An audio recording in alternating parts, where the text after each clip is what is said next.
We'll just get Yeah, chatting. let's go ahead and get started. Hi everyone. Happy Friday. Welcome to our fourth episode of the Growth Collective. Really appreciate you joining us today. We've really got a great discussion topic set up for today. Um, Probably everyone feels the same as I do, and that is everybody is telling you that you need to utilize LinkedIn to grow your business and your personal brand and your network. You're probably being sort of inundated with that type of messaging. But just like anything, there's a right way and a wrong way to go about deploying your LinkedIn strategies. And the reality is uh, the content format, the outreach and profile constructs, they all each play a role in whether you'll see success or potentially failure with your LinkedIn approach to growing your business. So Amplify AI is in the business to assist B2B firms with these LinkedIn strategies. And quite frankly, we needed assistance, um, and we needed to improve our own services and understanding of what works within LinkedIn and what does not. That's how I actually had the opportunity to meet Chelsea. And she's been fantastic as far as assisting us with improving some of our outreach and approaches and messages and content. So, uh, very excited to share with everyone today some of the expertise that Chelsea brings to bear. So, I'm thrilled to introduce her. Chelsea is the founder and CEO of Close. She's also a well renowned speaker, been in the LinkedIn space for over 15 years now. So, Chelsea, thank you so much for being with us here today. Yeah, thank you for having me on this Friday afternoon. What else should we be doing? Well, at least we're not bumping up against happy hour, so we've got that going for us. Yeah, I know. This is going to be good. We have a lot to go over. Yeah, I feel like we've got so much content. We're Yeah. probably going to do our best to stay within the confines of our time constraints, but let's dive into some of these trends and practices that you're seeing. Obviously there's good and bad, and hopefully all of us can pick up on a few really worthwhile LinkedIn tips and tricks and strategies as far as improving the performance we all get as we try to utilize LinkedIn properly to go out and build growth, interactions, reputation, everything that goes along with it. Yeah, absolutely. So, where do you want to start? Let me just start by asking, what is the most common misconception you think that people in the B2B space have, those people that are selling may have as far as utilizing LinkedIn? The most common misconception is that they can use LinkedIn like a cold email platform so that they can do outreach to their prospects in the same way that they would send a blast of cold emails. Ooh, that's bad. Yeah. Actually, I snapped some examples this morning. I was going through my inbox and people were DMing me, connecting with me, and just sending me autobiographies on themselves, full novels, spamming, just writing a ton of information that I did not ask for. And these are great examples, and maybe I could put them underneath the live when we're done. Just great examples of what not to do on the platform.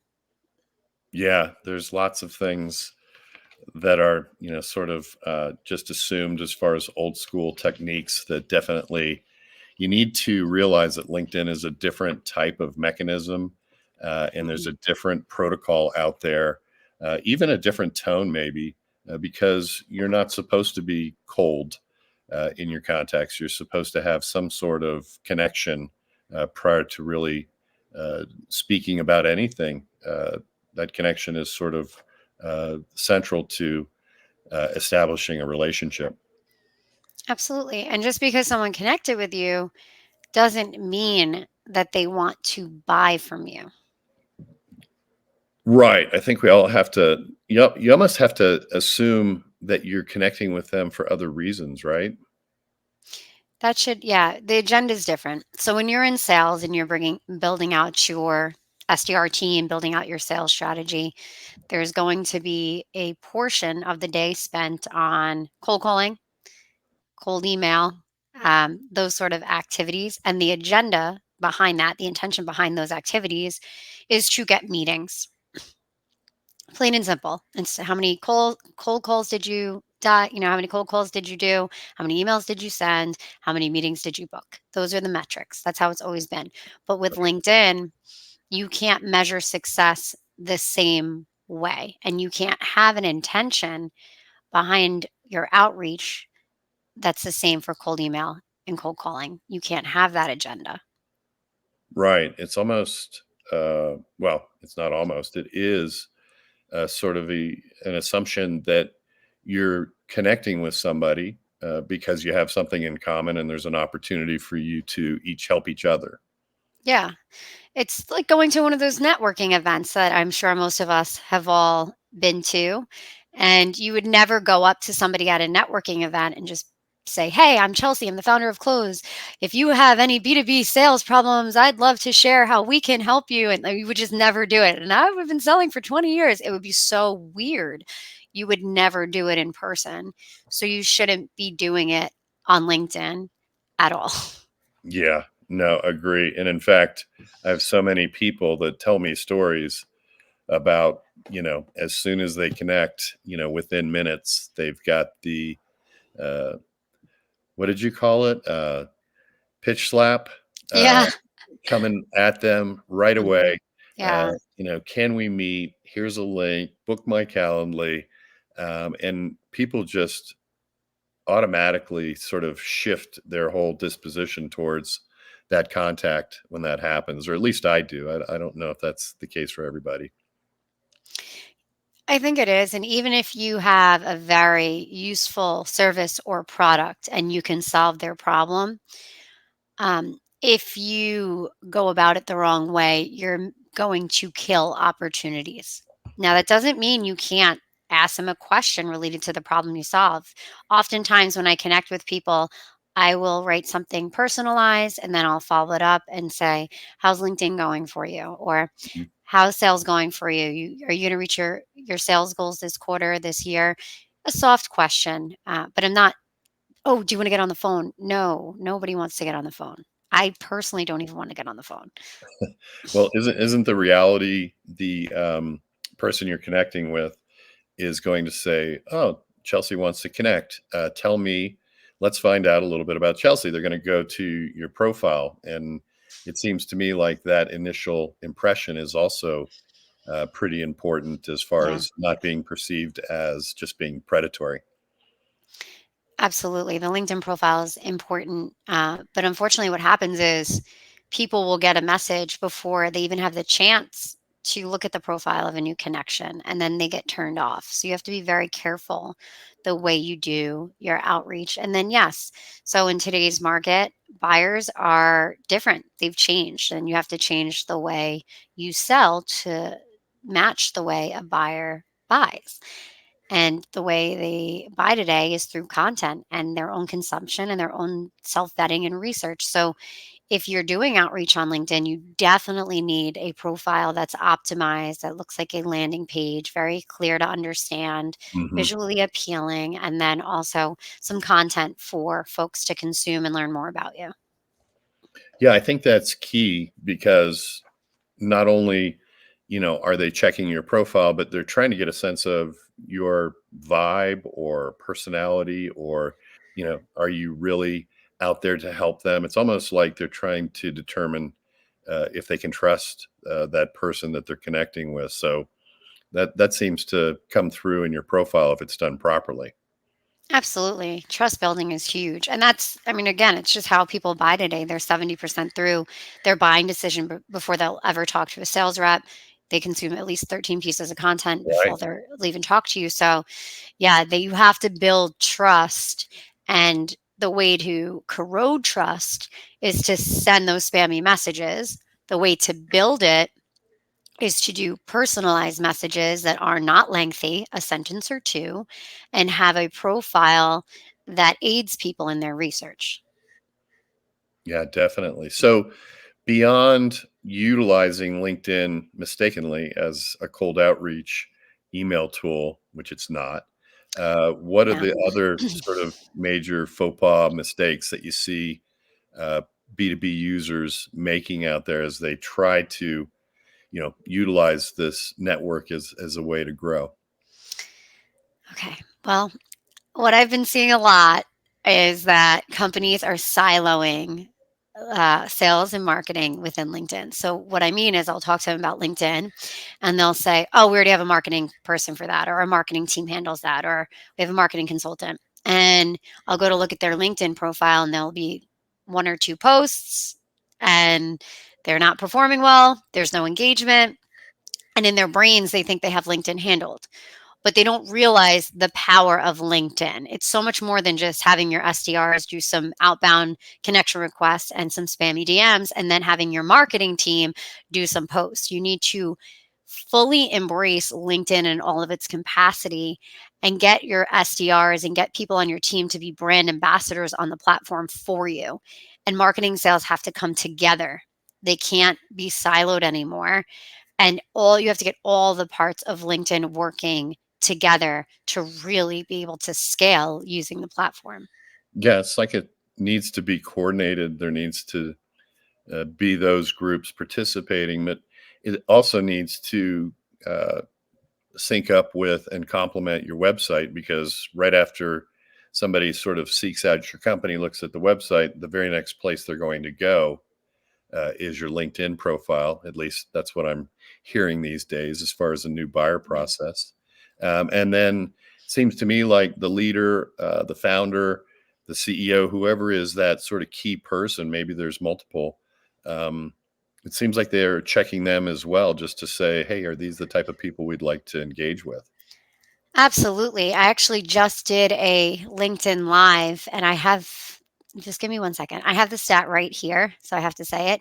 46% of social traffic to corporate websites come from LinkedIn. So from LinkedIn to the website. Wow. So you need to make sure Yeah. that So your there's LinkedIn a triangulation, right? Mhm. You need to make sure your LinkedIn business page looks credible and trustworthy, and the branding and the messaging aligns with the website.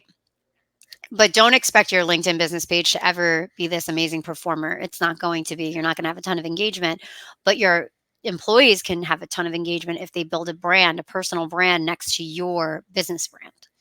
Right. Yeah. I don't think, in fact, this was something you worked with me on.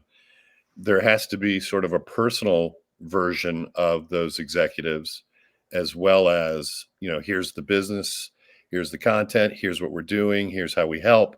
You also have to humanize yourself and basically let them know sort of what your personal brand is. Mhm.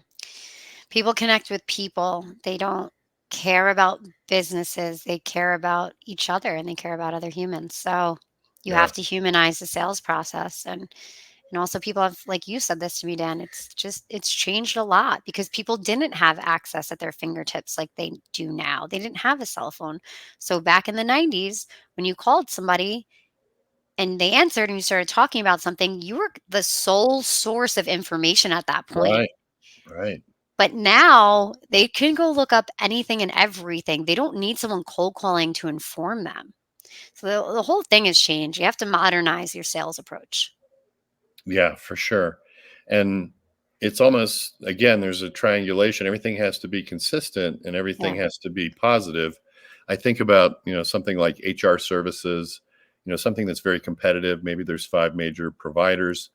Um, you know, the personalities, the vibe, the messaging that comes out of sort of personalized information, all of a sudden is a big differentiator. hmm Yeah, and that is a unique skill set that I can pretty much guarantee most marketing departments don't know. They don't know how to write for the LinkedIn algorithm, how to develop a personal brand alongside a business brand That's key. to generate leads for a business. That's a completely different skill set. it took me a long time to learn. Took me a lot of my own money to figure it out, and it's new. It's just really new. So these companies aren't doing it. They think they have it covered, but they're just scratching the surface of what LinkedIn can really do for them. Right. So there's also, if you think about your own personal brand, as let's say I'm the CMO, Mhm. I need to put out, sort of humanizing, personalized information on a regular basis as far as my post activity. And then I also, am trying to be an information source, or, here's an update, or here's a testimonial, the type of information. Can those two things exist side by side, or do they need to be sort of siloed across the personal over to the corporate? Definitely do not silo them. I don't. So what I always say is you want to, if you, even if you have very highly technical content, you have to write, first of all, always write in the format that's optimized for the LinkedIn algorithm. Right. Could spend 8 weeks teaching this, and I do in my LinkedIn Accelerator program, Yeah, but it's involved. It's very it's specialized. very specialized. So the hook has to be short, 5 to 8 words. It can't wrap around a short little sentence to start something snatchy and almost, I don't want to say generic, something that is going to catch the attention of a lot of people. Nothing too niche. So something short, a hook, a rehook that's still just one line, and Right. then a little list that visually is appealing that goes down in a descending or ascending line, Right. a little bit more information here, and then maybe another list, and then round it out at the bottom. You don't want a ton of text wrapping. So that formatting is really important. But if you have highly technical content, or you have client testimonials, or whatever it is, you can always personalize it. You just have to have that hook in that intro. Use Oh, that and then attach yeah. it. Well, you want to have that very warm. So that's where your warmth comes in, something that will be relatable to pretty much everyone on the platform to draw in engagement. And then in the middle, you can bury in the technical content. And then at the bottom, you round it back out with soft. So you have warmth, competency, warmth. And that's the flow. And does that also hold true if it's a video attachment or a carousel, or maybe even an article that gets into a fair amount of detail? Yeah. So even, and that's the thing. So video, carousel, newsletter, even more so important to have an amazing hook that's going to catch the attention of anyone and everyone, because you want to get pushed into the algorithm. You need engagement. It's going to give you social Right. proof. Otherwise, they So never get there. you'll never get there. So you just need to make that hook something that's approachable for everybody and digestible. And then following that format, video struggles on LinkedIn. I think that's shifting because they've created a video feed. So I'm fingers are crossed that that is Yeah, that's going to coming out, shift. right? Yeah. I had it. I think I was like one of the first people to have it. I posted about it, and not everyone had it. When I Okay, think you're I a was beta customer. yeah, I was the test dummy. Yeah. Um, but you definitely need to make sure that your writing is top notch, because when you put out a boring thing like an article, that's boring. When you put out a carousel, that's not really exciting unless you're Justin Nelson. Justin Nelson is a guy who creates very exciting carousels. But for Mm. the rest of us, they're usually not that exciting. So to get people even engaged at all, you have to have good writing. Right, right. So let me just recap this, because I think it's really important, for folks joining us. There is actually a format that Chelsea has seen and sort of proven as far as how your posting is laid out. You've got a hook, you've got a reassertion of that, and then you have some bullets that need to Mhm. flow in a certain format. Um, and then also there's the personalization, the humanization. So I think you always recommend, direct photographs or something that just sort of lets the audience see who you are. Mhm. Those are, some of the things you've been working on with me. And I know I've been a terrible student, but trying to catch on. Yeah, I almost wanna pull up your profile just to see how it's doing, but, um, I created content for about 4 years on and off on LinkedIn, and for 3 years, I did not get into the algorithm. I had very low engagement. I'm telling you this because I have the same exact face, pretty much the same brain, the same knowledge, um, and it didn't resonate with people. So until I figured out exactly what type of content performs well on the platform and learned how to write, I had zero success with my content. a lot of times when I tell people to post pictures of themselves, they will say things to me like, "Well, you're just an attractive female, so that's the only reason that that works for you." And I have to tell them, "No, that's not true because I have the same face and I posted this face and I did videos with this same exact face. Nobody cared." It wasn't until I learned how to write for We LinkedIn go that it together. worked. It's Yeah. like a formula. Exactly, it's a formula. So you can't just post selfies. You unless you're really gorgeous, maybe you can and you're young, but like you No, can't no. just do it. You can't really, just post the selfies and think, "Oh, my content's going to be fine." I mean, Hmm. your content will do better with a selfie because people like to see the eyes and the faces. They like that. They like to see full body shots. Doesn't matter what you look like. It builds trust with the Hmm. audience. But if you don't learn to write, it's not going to work. So whether you are middle-aged dude or a young girl, the photos of yourself, the selfies, they work on LinkedIn. They really do. It's really surprising. I mean, you've taught me how to do it, and the uptake and the multiples as far as Yeah, impressions are incredible. So it's not just readership, right? It's also the LinkedIn algorithm is sort of looking for this type of for the content. face. Exactly. Like for you, I think when we did your intro post, you went, yeah, how many likes did you get? Your engagement I'm coming up on 42? 2,000. Oh, Oh, I'm talking the one that you helped me with went to 2,000 impressions. Um, impressions. Yes. but as far as Oh, likes the go, likes. Yes. yeah. Right. So Right. this intro post is huge. If you guys are going to start on your content journey, you want to do an intro post, an introduction post of yourself, what you do, fun things about you, make it relatable, post a picture of yourself. Dan did this recently and he was getting around two, three, four, 5 likes on his posts that he was doing for himself, the content he was creating. He did this intro post and I'm staring at it. You're at over 40 likes, 16 comments. So, That was an impressive difference. big difference because impressions are falsified. I'm stealing your word. Oh, that's right. You don't like impressions because they're not necessarily valid. They are the most invalid thing. They are a farce. Impressions are a farce on LinkedIn. Okay. Impressions are something that help marketers soothe themselves. Like I really feel like impressions are just to soothe the marketers.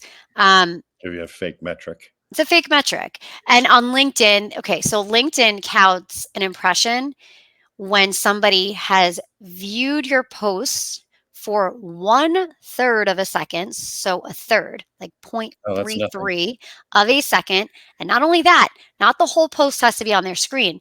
At least half of the post had to be on their screen for a third of a second. So if my post is on your screen for a third of a second, they're going to count it as an impression. That is not an impression. No. Hey, Chelsea, I've got a customer, or I'm sorry, a question from the audience.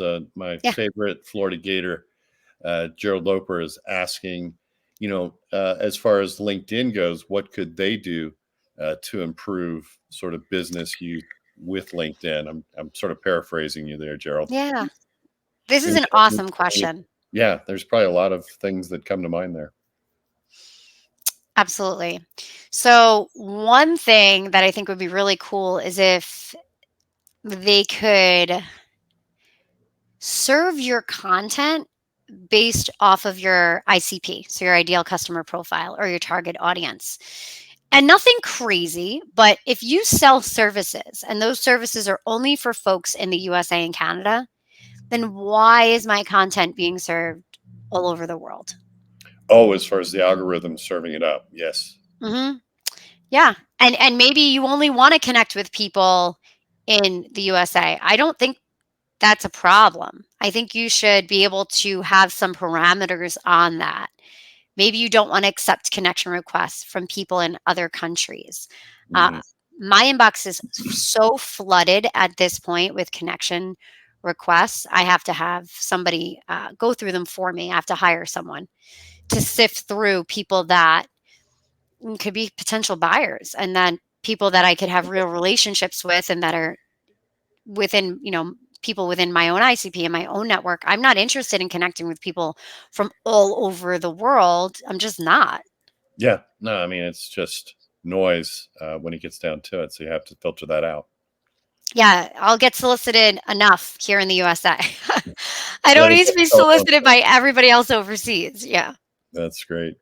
Hey, let me shift to another question. We've talked about content, how you present yourself, humanizing, a lot of great and valuable tips. Once you've done those things, or at least are working on those Mhm. uh, strategies and trying to get better, it's a constant process, I would mention, by the way. Um, when and how do you recommend people make use of outreach? Because obviously, you do want to progress the interactions. You do want to have discussions and get to know each other better. And if there is an opportunity, to assist with services, you want to capitalize on that. But there's a right way and a wrong way. Maybe you could share some suggestions there. Yes. So I love LinkedIn outreach so much. It is responsible for the majority of the wealth sitting in my bank account right now. And I generated that wealth far before my content ever performed on this platform. So I need to say that. Back in 2010, I started using LinkedIn for outreach. Then in 2013, I got a little bit more serious with using it and getting appointments with C suite and decision makers. And then by 2017, I was full on using it in a new role as a director of business development, using it to get C suite meetings. And I never had any content. Okay. Never had any content. So from the beginning, outreach was always my first stop. Things have obviously changed, but what Mhm. hasn't changed is that you actually have to contact people if you want to sell something. You do. Yeah, and you not everyone's going to do content. Not to the capacity that I do it or the way I do it. So you're developing that content. You're hopefully viewed as more trustworthy, and maybe the right word is credible. Um, what? How do you get across? Just that process to, hey, we're going to meet next Tuesday at 4 o'clock, and we're going to discuss each other's requirements or learn more about each other's business, whatever is the uh, value being provided. How do you sort of come across that bridge? Do you make a direct ask for that? Or is that something that you should also stay away from so as to not appear spammy? Now, there's a way to do it. I mean, I did it. And I also threw my calendar at people for years. So it Did that can be, work? yeah, actually, it did. Things have changed, right? So I don't want to give bad advice. But yes, you can be honest and say, hey, Joe Smith, it looks like you're in charge of marketing at XYZ company. I just wanted to let you know, we do this. Or you could say, um, just curious, are you struggling with XYZ problem? Question mark. See if they respond. You could be transparent. There is an outreach approach that is just no BS, direct outreach. And you're saying, hey, you look like you're in charge of this. Was curious to see if, and then go into your pitch or go into the question. It's Hmm. possible. It's hard when I don't have a company right in front of me. Right. Um, You need some but context. I need some contacts. I'm trying to think of all the ones I've done, which is a lot. But yes, you can ask questions but like the whole Calendly link thing, you really shouldn't throw that around. You should try to at least engage in a little conversation. But you also don't want to be on 100 coffee chats introducing yourself and Yeah. going back and Where's, forth. where's the demarcation? Where do you actually go to? Okay, we've had content back and forth and some good introductory discussion. Yeah. It seems like, you don't wait too long to say Oh, it would be great if you have an interest in these types of things if we shared ideas. not even like that, like very direct. If you're in charge of marketing and you're doing a campaign, you have a campaign coming up, or if you have any RFPs, I'd love to chat with you and see if we could be added to your vendor list or, we can be considered for any RFPs you have coming up. It's fine. You Sort of could a soft ask. It's a You could soft ask. ask. But you could still say like, "Hey, I'd love, obviously I'm reaching out because of this." It's okay. Let's not blow smoke and pretend we're doing something that we're not doing. There's Right. different forms. And then also, Soft asks. So, hey, looks like you're in charge of blah, blah, blah. We just worked with a really similar company. Would you want to see the case study? We helped them solve XYZ problem. Would you want to see the case study? Or I just did this. Looks like you're creating content on LinkedIn. I just did a really cool training on it. Could help you get some engagement. Do you want me to send it over? Get them in your funnel. Give them Yeah, I like something of that. value. Yeah, soft asks. But then sometimes it's not a soft ask. Sometimes it is, do you have this problem? Or do you know anyone who's struggling with this that I can help? Right, right. Those are all great suggestions and ideas. And I think some of it comes down to your space, your ICP. What Yeah. you're dealing with, how far has the relationship progressed. You just have to use sort of common sense and insight, and sort of treat yourself before you draft something. Sort of put yourself in the buyer's shoes and say, how would I react to this? Does this come at me too hard? Is this direct enough? Does this offer value? Um, and just do your best, I guess, and refine and repeat. Yeah, you have to really understand your buyer. And the only way you're going to learn your buyer is to talk with your buyer Right. and test out what works, what doesn't work. Make sure your elevator pitch is solid. Make sure you know what problems you solve. Make sure you know your unique selling points. You have to know all these things before you enter a conversation. And then you tweak and change the conversation based off who you're talking to, based off of how they're responding to you. If they're not responding, they got to change your approach again. So you just need to change things. Yeah. Yeah. You have And to yeah, adapt and understand the adapt. situation. It's just like in a traditional sales world where you get on a phone call and you're learning things. You have to sort of course correct based on what you're hearing. Absolutely. Or what you're not hearing, because if it's crickets, you can't send somebody 4 messages in a row. You can't do that. That would Hmm. be very odd. So, you have to be mindful, you have to research, read their profile for a second, Be say personal. something of value. Yeah, I mean, listen, I'm all for automation. I love it.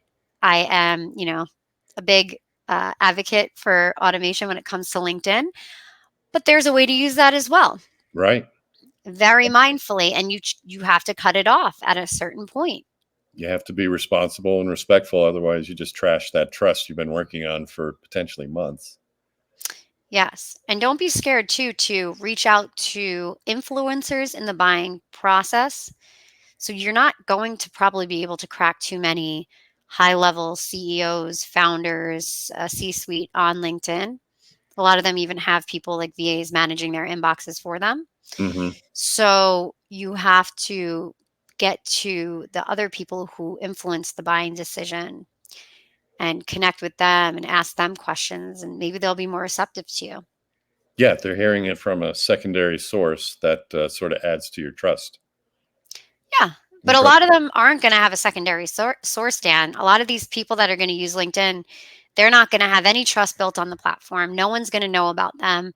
And then they have to do outreach cold to these people and Hmm. try to develop some type of conversation to assess in the DMs if these folks work for a company or have a problem that they can solve, right? So I do B2B. So I'd be asking if, hey, does the company you work for have this problem? I That's like what you're that. trying to Yeah. figure out. Yeah. If they Okay, don't, then they cool. can just say no. Yeah, like, no, I work for a company that does PSA campaigns. Not everyone does those, right? Like, do you guys run PSA campaigns? No. Hmm. Okay, bye. Why would I advise my client to go have a conversation with someone who doesn't who doesn't do PSA campaigns? So you're using the DMs to pre-qualify these folks to see if they're even qualified to be on a phone with you and not just meeting some quota of getting all these meetings to make your boss happy. Right. Right. Wow. All of this input and advice is so valuable. I want to be sensitive to our timing here. Before we move sort of to my last question, Yeah. I did want to encourage the audience, if you have any uh, questions for Chelsea or me that we're kind of monitoring the comment section. Feel free to put those forward, and that doesn't have to be right now; it could be later. We're happy to help you. Um, So let me wrap up. We've covered a lot of different territory. It's been super valuable. Um, if you were to sort of summarize your top three recommendations based on what you see out there in the LinkedIn world and B2B trying to utilize LinkedIn as an ecosystem, a tool, a credibility builder, a personal brand builder. I mean, it's so many different things. What would be sort of the top three takeaways that you would suggest? I want to really think about this. Top three. Yeah, there's so many places to go. Okay. Number one, and this doesn't even have to do with LinkedIn, keep your messaging simple. All of the businesses I've ever worked with have the same problem. They do not communicate well what they do, what problems they solve, how they help people. You can't use jargon. You have to just dumb it down. Fifth grade reading levels. I don't care who your ICP is.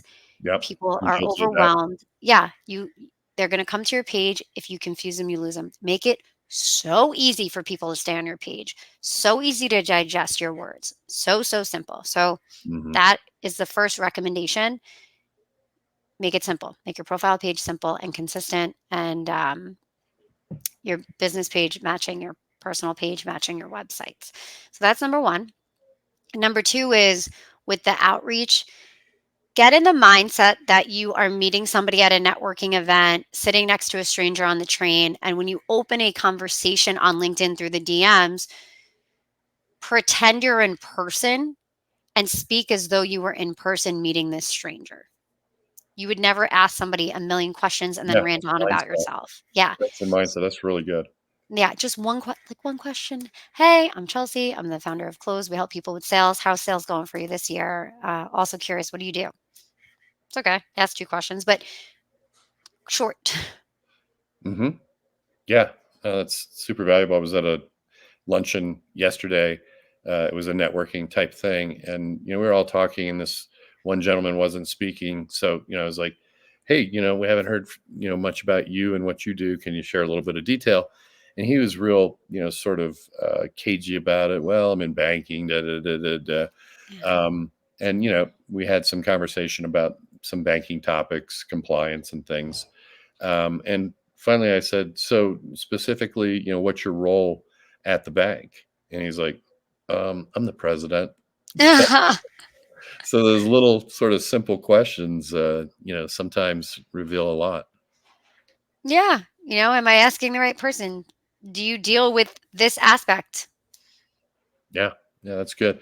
Okay, and third and final, the home run swing here. Oh, man. That it's an investment of your time, but it is a very important part of a sales strategy for 2024 and 2025, which is coming up. Yeah, so prioritize. Yeah. I don't think a lot of businesses or founders, or even sometimes marketing, feel like LinkedIn is mission critical. I think they kind of view Oh, it as yeah. a nice to have. I 100% agree. And that's why when I host these lunch and learns, I'm not just teaching about how to use LinkedIn, I'm teaching why you should use LinkedIn. Right. Yeah, there's a purpose there. It's not Mhm. just, like a traditional social media tool where you just are kind of scanning and maybe even killing time. You have to be deliberate, right? Yes, and if you are going to use LinkedIn as part of your strategy, you need to use an expert to help guide you in that process because just because you know marketing does not mean you understand LinkedIn. That is really good point. And so much of what you've shared, Chelsea, is been about mindset and how you look at LinkedIn differently. It's definitely no longer just an electronic resume. Mhm. It's basically an adjunct web presence, website. It's got a lot of the same characteristics and capabilities, but it gets a whole lot more personal, is kind of what I've learned from working with you. I like that adjunct website. Yeah, it's Yeah, exactly what it is. yeah, yeah. It's the second place they go. And then if you're a tech company, they're probably going to look and see what your financing situation is maybe a fourth fourth. Yeah. Uh, that's kind of the dance that most go through. So we're up against it. Chelsea, really appreciate all the valuable hints and tips and strategies that you've shared. Um, I'm sure we've got a lot of folks on the line that could use your help in a more detailed way. What is the best way for people to catch up with you? I can certainly put people in touch with Chelsea. If you just want to drop me a note, I'll get you guys connected. But if you wanted to reach out directly, Chelsea, what do you suggest? Well, I'll drop a comment below this LinkedIn Live, which will be up on LinkedIn for a while. So you'll see my comment. You could connect with me there on LinkedIn. Just write me a note when you connect with me. Otherwise, probably not going to get accepted and we can't have a conversation. You could also go to my website, close.com, CLOHZ, and submit a contact request form there as well. Everybody on this broadcast, Chelsea just put out a fantastic overview webinar. And if I could have had that 6 months ago, I'd be so much further ahead than where I am right now. So I encourage you to reach out to her or to me and get access to some of the webinar information she shared. It's Thank you. incredibly valuable. It's a quick view, I think 45 minutes, and you'll learn so much contextually about how to sort of maximize your results within LinkedIn as far as a sales and B2B circumstance is concerned. So thank you, everybody, for joining. We really appreciate this time together and look forward to seeing you on the next broadcast. I think we've got one coming next week. So hopefully we'll meet again soon. Perfect. Take Thank care. you. Thank you for having Thanks me. so much, Bye. Chelsea.